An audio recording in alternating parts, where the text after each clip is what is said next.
going to teach you chemistry section of class 10 science. Okay, in our previous videos we discussed about metal is react with acid and base. Metal oxide is react with acid and base. Okay, now today we discuss what happen to an acid or a base in a water solution. अगर हम acid और base को water solution के साथ mix करते हैं, steer करेंगे, तो उसके साथ हमें क्या रिजल्ट्स मिलेंगे उसके बारे में डिस्कशन होगा। आपके सामने एक प्रैक्टिकल है। इस प्रैक्टिकल को समझने से पहले हम एक इक्वेशन समझते हैं। If NaCl solid react with H2SO4 aqueous will give, क्या होगा यहाँ पे, किस टाइप की रिएक्शन होगी। यहाँ पे भी आप देख पाएंगे डबल डिस्प्लेसमेंट रिएक्शन होगी। यहाँ पे क्या होगा, एक्सचेंज ऑफ आयंस होंगे। कैसे एक्सचेंज होंगे आयंस, H यहाँ पे आएगा और Na यहाँ पे आएगा। ओके, कैसे यहाँ पे होगा दिखा हूँ, Na2SO4 plus HCl। Okay, NaSO4 के साथ चला गया, सोडियम सल्फेट बना लिया, और HCl के साथ आ गया, हाइड्रोक्लोरिक एसिड बना दिया। लेकिन NaSO4 एक्वस होगा और HCl जो होगी वो गैस होगी यहाँ पे। Okay, it is HCl presence in form of gas. अब इस एक्सपेरिमेंट में आते हैं। क्या किया हमने, एक कॉनिकल फ्लास्क था जिसमें कॉन्सेंट्रेट H2SO4 हमने फिल किया हुआ था। Then after this H2SO4 is taken in test tube. In test tube we put some sodium chloride, okay, NaCl. Okay, we pour some NaCl, and then the NaCl react with H2SO4. We know that NaCl is react with H2SO4. It will produce Na2SO4 sodium sulfate and HCl hydrochloric gas. Okay, so after this reaction, here we put cork. Okay, otherwise the all HCl gas is away. Here we put cork. Okay. So when these both substances are mixed with each other, then there is production of gas. We see this is HCl gas. Okay, this gas is traveling through a delivery tube, and then it is passed through dry litmus paper and moist litmus paper. Okay, we take two cases. First we put here dry litmus paper and another moist litmus paper. First we taken two cases, first and second. This is dry litmus paper and moist litmus paper. Okay, what happen when this HCl gas is passed through dry litmus paper and moist litmus paper? We know that the moist means wet, okay, means presence of H2O. What happen when this particular acid or acidic gas is come contact with H2O? That was our topic. What happen when acid in a water solution? This is also a water solution. Okay, so here we see that the particular HCl gas, which is acidic medium, is pass on the dry litmus paper. जब इन दोनों क्या करेंगे, acidic जो हमारे HCl gas है उसको जैसे पास करेंगे ड्राई लिटमस पेपर पे, तो जो एसिड के कौन सा आयंस होते हैं, H+ आयंस। इस ये पर्टिकुलर जो H+ आयन होगा वो हमारे क्या करेगा, लिटमस पेपर पे फ्लो नहीं करेगा, या फिर कह सकते हैं नेग्लिजिबल पे फ्लो करेगा। जब नेग्लिजिबल ड्राई लिटमस पेपर पे H+ आयन आएगा तो क्या उसकी रिएक्शन लिटमस पेपर शो हो पाएगी, नहीं हो पाएगी, means no condition if the particular HCl gas is dry। ठीक है, मॉइस्ट होगी, अगर उसमें वाटर कंटेंट होगा तो चाहे आपका लिटमस पेपर क्या हो, ड्राई हो, उस पे आपको चेंज मिलेगा ही मिलेगा। Okay okay, moist litmus paper की बात करते हैं तो कंपेरेटिव की चेंज करते हैं, इसको बोलते हैं नो चेंज नहीं बोलते, इसको नेग्लिजिबल चेंज मानते हैं हम। ठीक है, अब इसको बोलते हैं मॉइस्ट लिटमस पेपर का यूज़ करेंगे हम। ओके, मॉइस्ट लिटमस पेपर का जैसे यूज़ किया, मतलब उसमें क्या वेट है, वेट में H2O प्रेजेंट है। जैसे ही H2O मिलेगा, H+ आयन हाईली रिएक्टिव हो जाएगा और क्या करेगा, हाई रिएक्शन को हेल्प करेगा। कैसे करेगा, H+ ion will come in contact to H2O, it will produce H3O+. Okay, or if it's say H not H plus ion, we take our HCl. Okay, HCl gas is come with contact with H2O and it will produce H3O plus ion. What we know that HCl is produced with two ions H plus and Cl minus. So H plus is come with this compound H2O. Okay, क्या हुआ, जो H plus है मेरा H2O के साथ आ गया. we know that H2O भी कैसा है, न्यूट्रल है. यहाँ पे कोई चार्ज नहीं है, जीरो चार्ज ये मान सकते हैं इसको. ठीक है, जैसे ही एक और H चला जाएगा तो H तो 3 हो गया.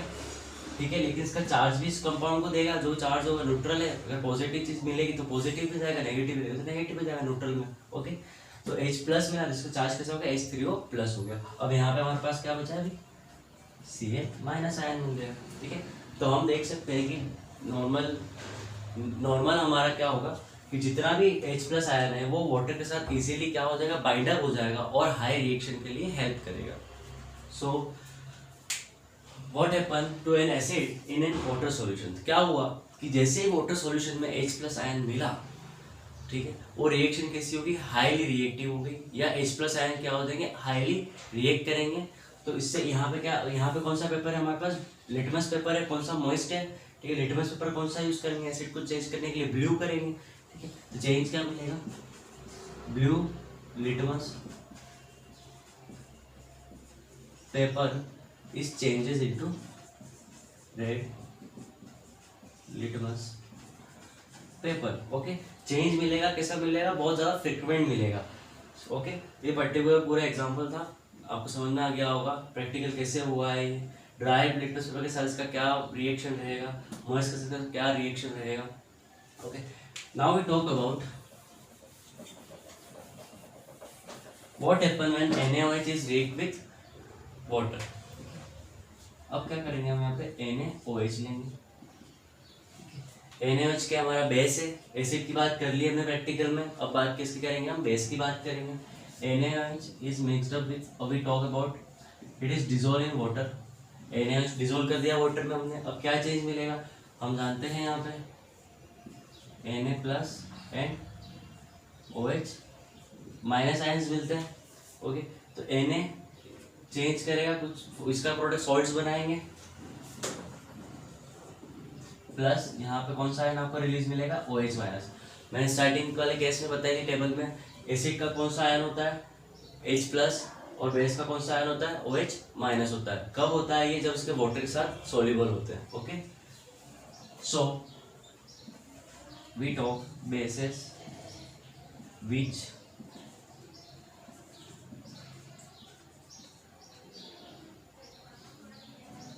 dissolve in water.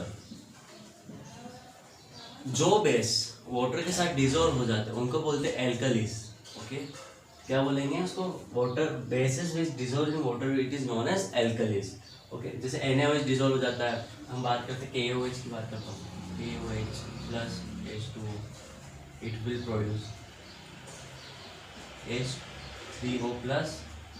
ओके, इधर H3O प्लस एंड पर्टिकुलर क्या मिल जाएगा हमको, OH माइनस मिल जाएगा यहाँ पे. ओके, तो ये पर्टिकुलर कुछ ऐसे रिएक्शंस है जो कंटिन्यूसली हमको क्या मिलेंगी, मिलती ही रहेंगी. तो आपको बेस के बारे में बता दिया कि वाटर के साथ क्या रिएक्शन करेगा.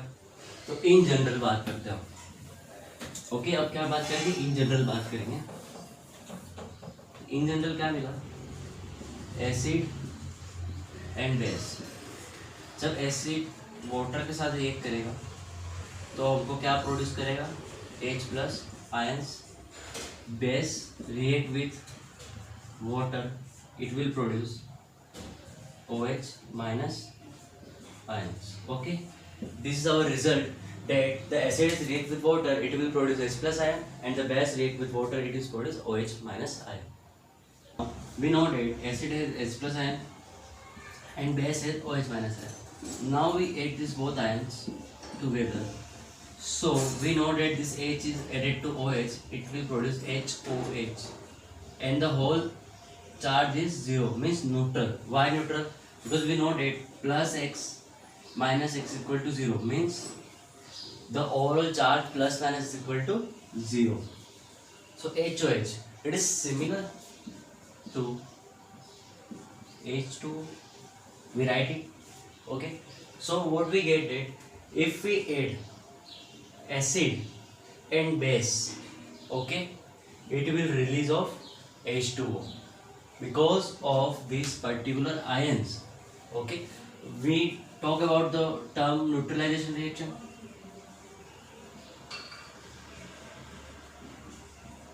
Okay, what do you mean by it? That acid plus base, it will produce salt plus water. We know that. Okay, here we take acid. What is, we take acid HCl.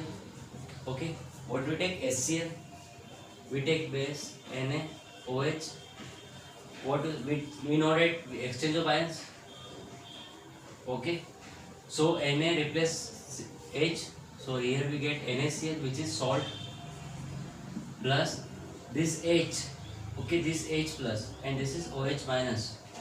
Okay, this H plus and OH minus get together. Here it will form HOH, or we know that H2O.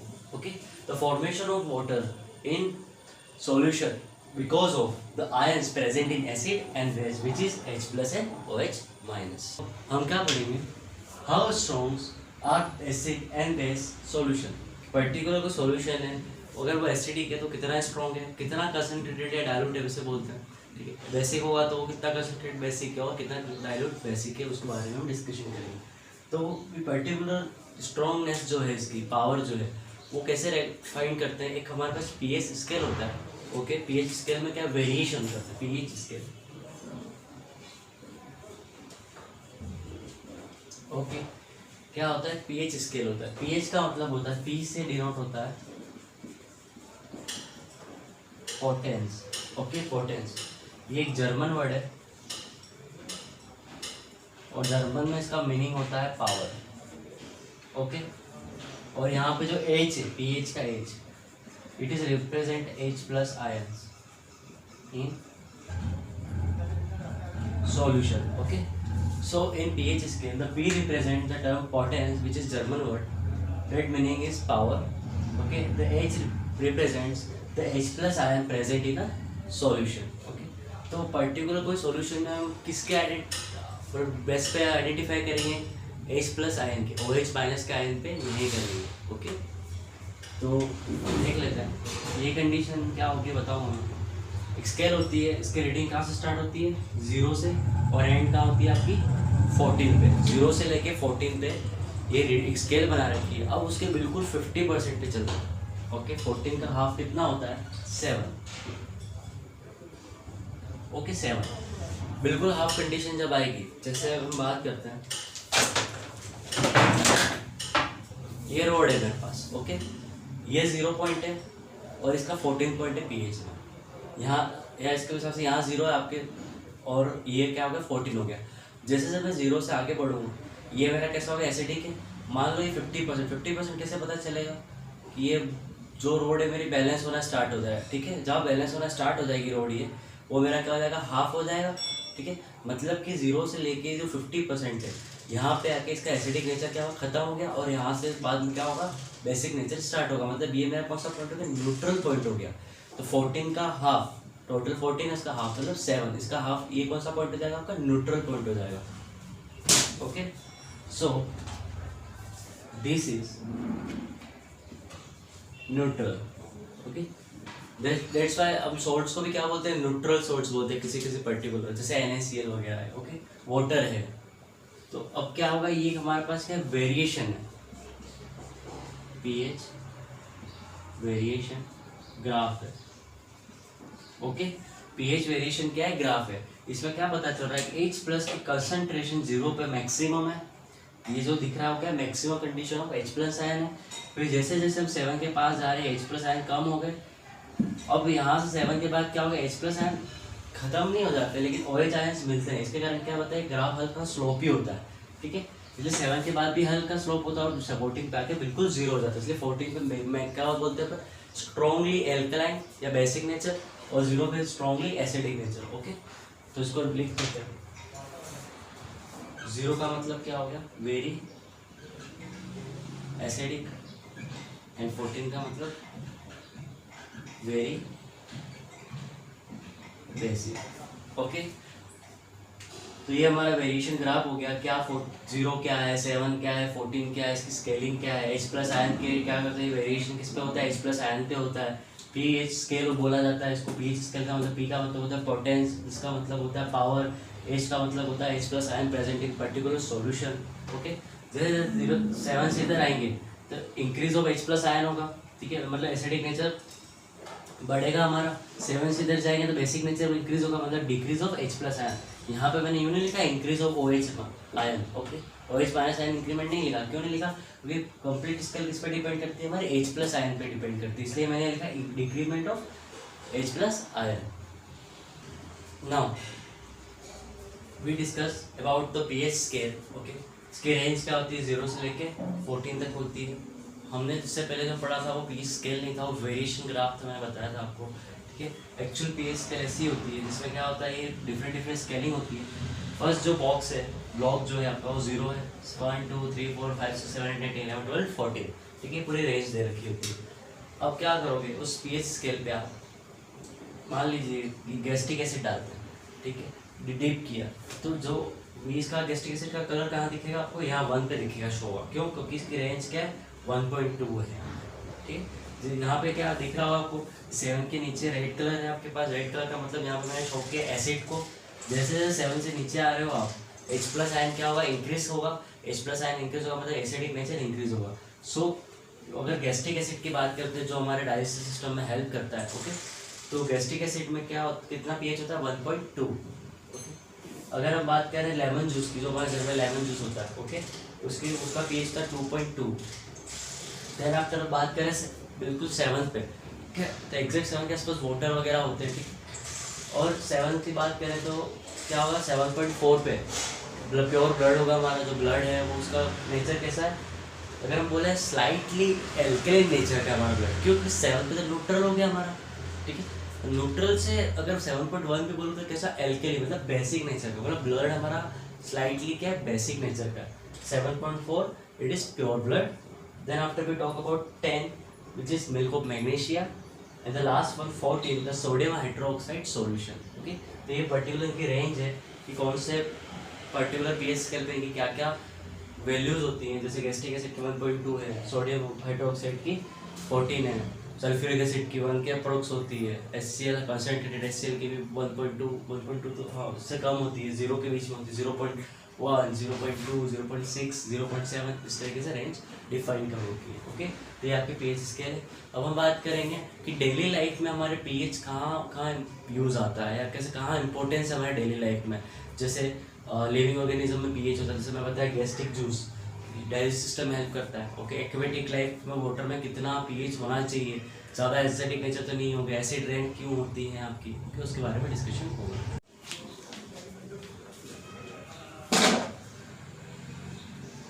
सो हमने pH scale की बात कर ली। Okay, pH scale क्या होता है, उसमें variation of H plus ion क्या होता है, OH minus ion basic nature को शो करता है, H plus ion acidic nature को शो करता है। इंक्रीमेंट होता है तो कौन से स्केल पे 0 की ओर बढ़ता है, decrement of H plus ion होता है तो 7 के अबव जाता है। ओके, सारे डिस्कशन कर लिया है। गैस्ट्रिक एसिड की बात की थी, उसका 1.2 था। ओके, लेमन जूस की बात करें 2.2 उसका pH स्केल पे रीडिंग थी। 7.4 पे प्योर ब्लड था हमारा। देन आफ्टर 10 की बात करें, स्केल जो वैल्यू 10 है उसमें मिल्क ऑफ मैग्नीशियम हाइड्रोक्साइड था। ओके, देन आफ्टर 14 में कहा था अप्रोक्स 14 होता है, सोडियम हाइड्रोक्साइड सॉल्यूशन होता है। ये सारा डिस्कशन हो चुका है। अब हम बात करेंगे importance of pH in our everyday life, कि हमारे एवरीडे लाइफ में pH कहाँ यूज़ आ रहा है।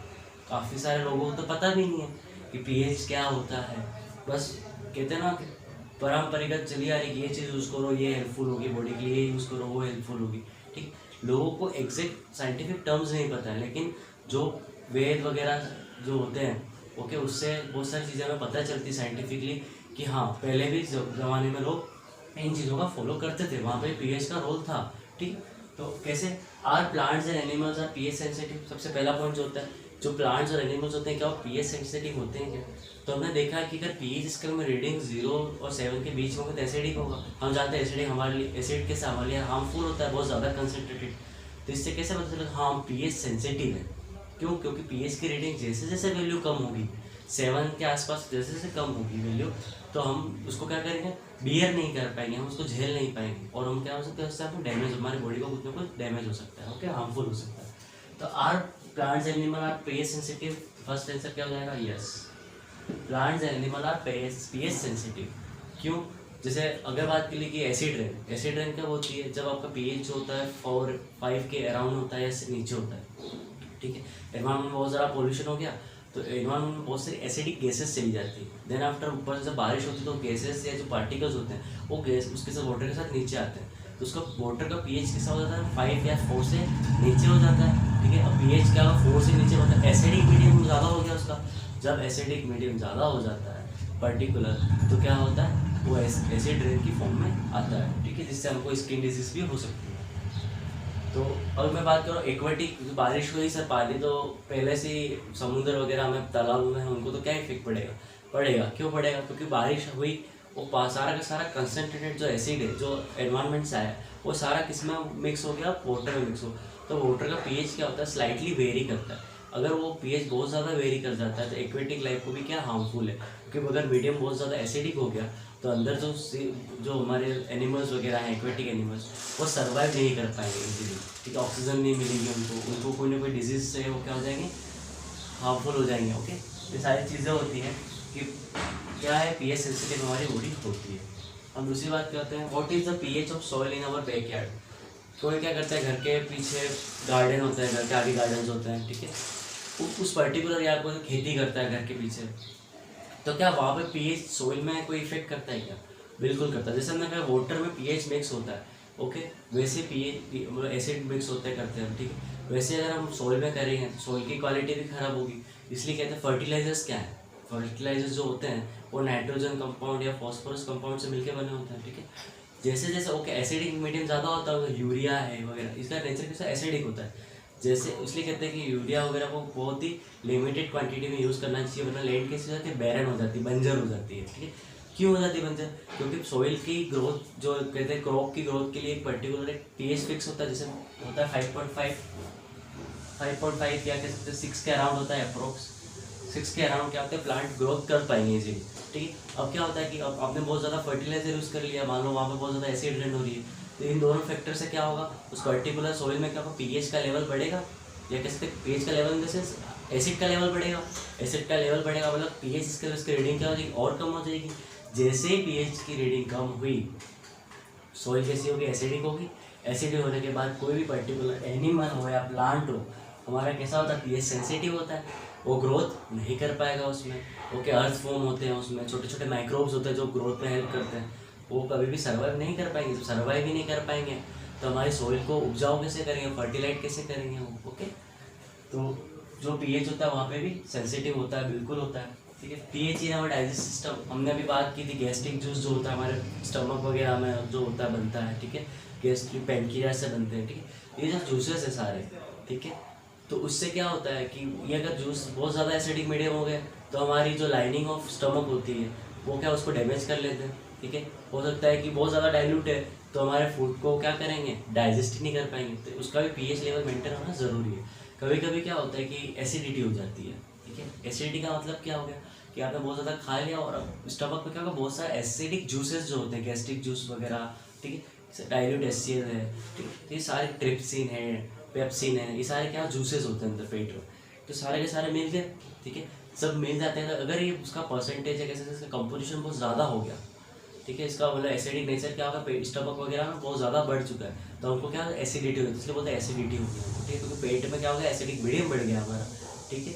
तो अब क्या होगा, रिलीज ऑफ एसिडिटी ज़्यादा होगा, उसको हम कम करते हैं, कैसे कम करते हैं, हम मैग्नीशियम हाइड्रोक्साइड लेते हैं या इग्नो वगैरह जो पीते हैं, मिल्क ऑफ मैग्नीशिया जिसको कहते हैं, ठीक है, मैग्नीशियम, तो ये कंपाउंड क्या हेल्प करता है, बेसिक नेचर के होता है। हाइड्रोक्साइड बोला मतलब OH माइनस, हाइड्रोक्साइड जैसे एसिड के अंदर एसिड है, H+ है, OH माइनस, तो पेट में जाके क्या होगा, न्यूट्रल बनाएगा, सॉल्ट बनाएगा और वाटर बनाएगा, जिससे हमारे स्टमक वगैरह का रिलीफ मिलता है, ठीक है। तो पीएच इन हमारा डाइजेस्ट सिस्टम भी बहुत ज़्यादा इफेक्ट करता है, ओके। लास्ट बात करते हैं हम, pH change as the cause of tooth decay. Tooth decay में पीएच क्या चेंज हेल्प करता है या उसको प्रोवाइड करता है कि हाँ नहीं अब टूथ डिके में क्या हेल्प कर रहा है कि नहीं कर रहा है, ठीक है। अब क्या करते हैं, जो हमारा टूथ होता है वो बना होता है कैल्शियम फॉस्फेट से। ठीक है, हमारी बॉडी का सबसे हार्डेस्ट पार्ट होता है ये। ठीक है, सबसे हार्डेस्ट पार्ट जो होता है हमारी बॉडी का कौन से होते हैं? टूथ होते हैं, हमारे टीथ होते हैं। ठीक है, जो किससे मिलकर बना? कैल्शियम फॉस्फेट से। ये वाटर सोल्यूबल नहीं होता, पानी पीते ही वाटर में डिजोल्व हो जाएगा और अंदर से गायब हो जाएगा। पानी पीते दांत गायब नहीं होते हमारे। ठीक है, क्योंकि वाटर सोल्यूबल नहीं है। लेकिन एक कोरोड होता है, कोरोजन मैंने बताया था, कोई भी मेटल के होता है क्या करता है, किसी और कंपाउंड के साथ रिएक्ट करके वहाँ से रिमूव हो जाता है, कोरोजन हो गया। ठीक है, तो कैल्शियम फॉस्फेट क्या होता है? एसिड के साथ, जैसे अगर पीएच, टूथ का जो पीएच है वो लेस देन 5.5 हो जाता है। ठीक है, लेस देन 5.5 होता है तो ये क्या होना स्टार्ट होता है? कोरोड होना स्टार्ट होता है, मतलब कि वहाँ से निकलना स्टार्ट होता है। इसलिए डिके का मतलब क्या होता है? सड़ना दांत का। धीरे धीरे क्या होगा कि वो पर्टिकुलर टूथ में क्या होता है? डिके हो जाएगी और वहाँ से रिमूवल ऑफ कैल्शियम फॉस्फेट हो जाएगा। ठीक है, इसलिए कि पीएच क्या है यहाँ पे भी इफेक्ट कर रहा है, क्योंकि लेस देन 5.5 हुआ तो हमारा टूथ भी डिके हो सकता है। तो हमें इसलिए ब्रश वगैरह करना, जैसे टूथपेस्ट जो होते हैं हमारे वो किस हल्के से बेसिक नेचर के होते हैं। तो जैसे एसिड अगर टूथ के आसपास होगा तो बेसिक नेचर के साथ क्या करेगा? रिएक्ट करेगा और पूरे उसको नॉर्मल टोटल कर लेगा जितने भी एसिड और बेस मिल के, और हमारा टूथ डिके नहीं होगा। ओके, तो आज का टॉपिक यहीं हम ख़त्म करते हैं। देन आफ्टर अगले लेक्चर में हम पढ़ेंगे और भी इंपॉर्टेंट सॉल्ट्स जो हमारे डेली लाइफ में यूज़ होते हैं, जहाँ पे बेकिंग सोडा होता है, वॉशिंग सोडा होता है। ओके, प्लास्टर ऑफ पेरिस से हमारे इन सबकी डिस्कशन करें। So thank you and have a nice day.